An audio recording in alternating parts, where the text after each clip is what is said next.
అందరికీ ఉగాది శుభాకాంక్షలు. అయితే ఈ పండుగని పండుగలా జరుపుకునే పరిస్థితి నేడు లేదు. నేటి ఈ లాక్డౌన్ పరిస్థితుల్లో ఇంటి పట్టునే ఉండి కరోనా మహమ్మారి మరింత వ్యాపించకుండా ఉండేలా సహకరించాలని ప్రతి ఒక్కరిని వేడుకుంటున్నాను.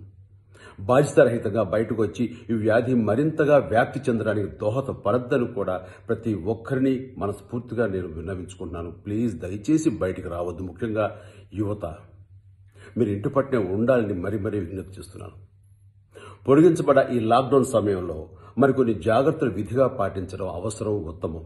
ముఖ్యంగా నేను ఇచ్చే సలహాలు మా ఇంట్లో ఉండే మా సోదరీమణులకు, గృహిణులకు రోజువారీగా వాడే పచారీ సామాన్లు వీలైనంత తక్కువగా వాడుకుంటూ పొదుపు చేసుకోండి.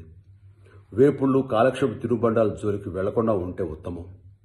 అలాగే తీపి తినుబండారాలు ఈ పండుగ సందర్భంగా అలాంటి వాటి జోలికి పోకూడదని కూడా నా సలహా. ఖాళీగా ఉన్నాం కదా, కొత్త వంటలు చేసేద్దాం అని ఆలోచన కానీ అలాంటి ప్రయోగాలు కానీ దయచేసి మానుకుందాం. చిన్నతనంలో చూడండి, మన అమ్మలు, బామ్మలు, అమ్మమ్మలు వాళ్ళు మనకి చేసే తరహాలో కనీస కూరలతోటి మినిమం కర్రీస్ తోటి భోజనం కానిచ్చేద్దాం. నిత్యావసర వస్తువుల్ని ఆచి తూచి పొదుపుగా వాడుకుందాం. అలా చేయటం వలన అన్నీ అయిపోయాయే, కొనాలంటే వస్తువులు దొరకటం లేదు మార్కెట్లో అనే కంగారు, ఆందోళన పడే పరిస్థితి రాదు. ఈ 3 వారాలకు కావాల్సిన సరుకులు అవసరం మేరకు మాత్రమే కొని పొదుపు చేద్దాం.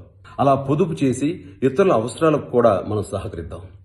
ఇలా తగ్గించి వాడటం ద్వారా ఇంట్లో చెత్త చెదారం కూడా పేరుకుపోదు, తద్వారా వీధిలో చెత్త కూడా పేరుకుపోదు. ఇలా పారిశుద్ధ్యానికి మనం సహకరిద్దాం. మనం భారతీయులం. ఒక్కటే రోజుకి పెరుగుతున్న ఈ వైరస్, ఈ కరోనా గ్రాఫ్ని పైకి పెరగనివ్వకుండా కిందకి తీసుకొద్దాం, నేలమట్టం చేద్దాం. ఈ లాక్డౌన్ ప్రకటించిన మన భారత ప్రధాని నరేంద్ర మోడీ గారికి, సహకరిస్తున్న 2 రాష్ట్రాల సీఎంలకు, ఆ ప్రభుత్వాధికారులకు నా హృదయపూర్వక అభినందనలు, ధన్యవాదాలు. ఈ సమయంలో ఇంటి పట్టునే ఉండి ఆరోగ్యంగా ఉందాం, ఆరోగ్యం పంచుదాం. జై హింద్.